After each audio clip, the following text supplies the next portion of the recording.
반갑습니다. 말씀과 함께 하루를 시작하는 주님의 백성들을 예수님의 이름으로 축복합니다. 2025년 5월 3일 토요일 오늘 주신 말씀은 시편 119편 33절에서 48절까지입니다. 주님, 주님의 율례들이 제시하는 길을 내게 가르쳐 주십시오. 내가 언제까지든지 그것을 지키겠습니다. 나를 깨우쳐 주십시오. 내가 주님의 법을 살펴보면서 온 마음을 기울여서 지키겠습니다. 내가 주님의 계명들이 가리키는 길을 걷게 하여 주십시오. 내가 기쁨을 누릴 길은 이 길뿐입니다. 내 마음이 주님의 증거에만 몰두하게 하시고 내 마음이 탐욕으로 치닫지 않게 해 주십시오. 내 눈이 헛된 것을 보지 않게 해 주시고 주님의 길을 활기차게 걷게 해 주십시오. 주님을 경외하는 사람과 맺으신 약속, 주님의 종에게 꼭 지켜주십시오. 주님의 규례는 선합니다. 내가 무서워하는 비난에서 나를 건져주십시오. 내가 주님의 법도를 사모합니다. 주님의 의로 내게 새 힘을 주십시오. 주님께서 말씀하신 그대로 주님의 인자하심과 구원을 내게 베풀어 주십시오. 그때에 나는 주님의 말씀을 의지하고 나를 비난하는 사람에게 응수하겠습니다. 내가 주님의 규례들을 간절히 바라니 진리의 말씀이 내 입에서 잠시도 떠나지 않게 해주십시오.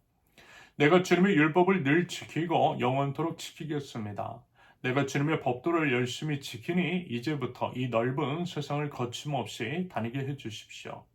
왕들 앞에서 거침없이 주님의 증거들을 말하고 부끄러워하지 않겠습니다. 주님의 계명들을 내가 사랑하기에 그것이 나의 기쁨이 됩니다. 주님의 계명들을 내가 사랑하기에 두 손을 들어서 환영하고 주님의 율례들을 깊이 묵상합니다. 아멘. 여러분 혹시 하나님의 말씀을 얼마나 열심히 읽어보셨습니까? 주님의 말씀을 뜨겁게 사모하며 열정적으로 그 말씀을 펼쳐 보신 적이 있으신지? 저는요, 회심 당시에 그랬어요. 물론 그 뒤로도 말씀을 가까이 하며 말씀 속에서 진리를 캐내고 목사로서 진리의 그 말씀을 전하려고 몸부림치고 있지만 아마 이제 회심했던 그 당시가 제일 뜨거웠던 것 같습니다. 당연히 그럴 수밖에요. 주님을 만난 처음이었고 첫사랑의 순간이었기 때문입니다. 그리고 이제 지난날 하나님 없이 살고 하나님께 실망시켜 드렸던 삶을 회개하는 마음이 있었기 때문에 사죄하는 마음으로 더더욱 그랬습니다. 열정적으로 주님 찾아갔어요. 주님의 말씀을 펼쳐봤어요. 정말 미친 듯이 성경 봤어요. 성경 속에서 하나님의 가르침을 찾아냈습니다. 하나님이 어떤 분이신지를, 하나님의 가르침이 무엇인지를 알아내려고 몸부림쳤어요. 그리고 최대한 그 말씀대로 살아내려고 노력했습니다. 그때 이제 2, 3일 만에 성경 한 독을 한 적도 있어요. 평균 한 달에 한 독씩 성경을 읽었습니다. 그러다 보니 꿈속에서도 성경을 읽고 있더라고요. 성경의 문자들이 머릿속에 날아다녔습니다. 성경의 인물들이 제 꿈속에 등장했어요. 그리고 무엇보다 그때 경험했습니다. 하나님의 말씀이 꿀송이처럼 달다라고 하는 것들을 말입니다. 주님을 떠나 무너졌던 제 삶이 성경을 통해 다시금 세워질 수 있었어요. 그때의 기억이 아직도 선명합니다. 하나님의 말씀은 참으로 생명이었고 제 삶의 기쁨이었으며 살아갈 이유, 걸어가야 할 진리의 길이었어요. 이와 같은 고백이 여러분들의 입술 속에서도 나오고요. 그와 같은 간증이 우리 모두에게 있을 수 있기를 기대합니다. 시인은 계속해서 이야기해요. 하나님의 말씀을 아는 것이 얼마나 기쁜 일인 것인지를, 얼마나 좋은 것이며 그것이 얼마나 이로운 것인지를 말입니다. 그래서요, 하나님께 간구하는 거예요. 어제 말씀에서도 언급을 드렸던 것과 마찬가지로 가르쳐 달라고, 깨우쳐 달라고, 건전해 달라고 하나님께 요구하고 있는 것입니다. 하나님께 기도를 하는데 기도의 초점은요, 말씀입니다. 말씀을 통해서 그렇게 해달라는 거예요. 말씀으로 그 모든 것들이 가능하다라는 것입니다. 이와 같은 시인의 간구를 보면서 사실 반성이 됐어요. 과연 저는 시인이 그렇게 하나님께 매달려 간구하는 것처럼 그와 같은 열정이 있는지를 말입니다. 예전에는 그랬는데 최근에는 조금 소홀해진 것 같았기 때문입니다. 예수님께서요, 여러분 이 말씀 하시죠? 이런 말씀이요. 불의한 재판관과 과부의 이야기를 통해서 강청 기도에 대해서 말씀하세요. 억울한 일을 해결받기 위해서 재판관을 찾아오는 과부, 매일 찾아왔다고 해요. 그만큼 간절하다라는 거죠. 하지만 재판관은 의롭지 않았어요. 불의했어요. 그럼에도 재판관은 과부의 청을 들어주었다라고 합니다. 그럼 왜요? 왜 들어줬어요? 귀찮아서. 안 들어주면 계속 찾아올 테니까. 그게 싫어서 들어준 거예요. 사람이 좋고 공정해서 들어준 것은 아니었다라는 것입니다.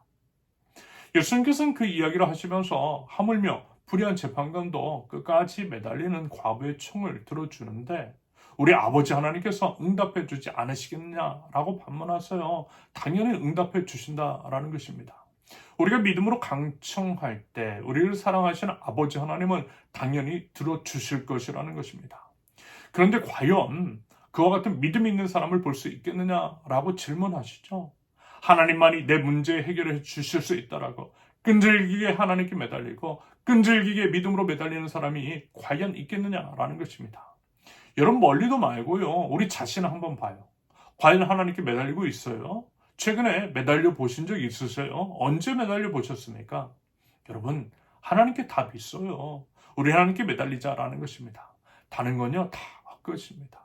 하나님께 답이 있어요. 마치 어린아이가 부모에게 매달리는 것처럼 우리 아빠 하나님께 매달리면서 하나님 아니면 못 산다라고 하나님 아니면 안 된다라고 하나님만이 해결해 주실 수 있다고 하나님 도움 주시라고 하나님의 말씀으로 인도해달라고 우리를 인도해달라고 매달리고 간구하자라는 것입니다. 그럴 때에 우리 주님께서 우리 기도에 응답하여 주시고 주님의 법으로 우리를 지켜주실 줄로 믿습니다. 본문에서 고백하고 있는 시인처럼요. 우리 한번 그렇게 주님의 이끄심을 간구해보자라는 것입니다.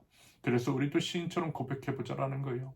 하나님의 말씀이 내 기쁨이라고 고백 한번 해보자라는 것입니다. 그러면서요, 잊지 말아야 할 것이 있습니다. 그것은 우리 연약함을 인정하는 거예요.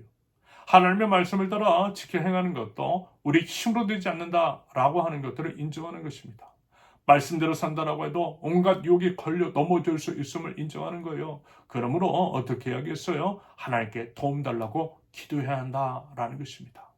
36절과 37절의 기록처럼 우리의 마음이 하나님의 말씀에만 몰두하게 해달라고, 우리의 마음이 탐욕으로 치닫지 않게 해달라고, 우리의 눈이 헛된 것을 보지 않게 해달라고, 그렇게 모든 유혹으로부터 우리를 지켜달라고 기도해야만 하는 것입니다.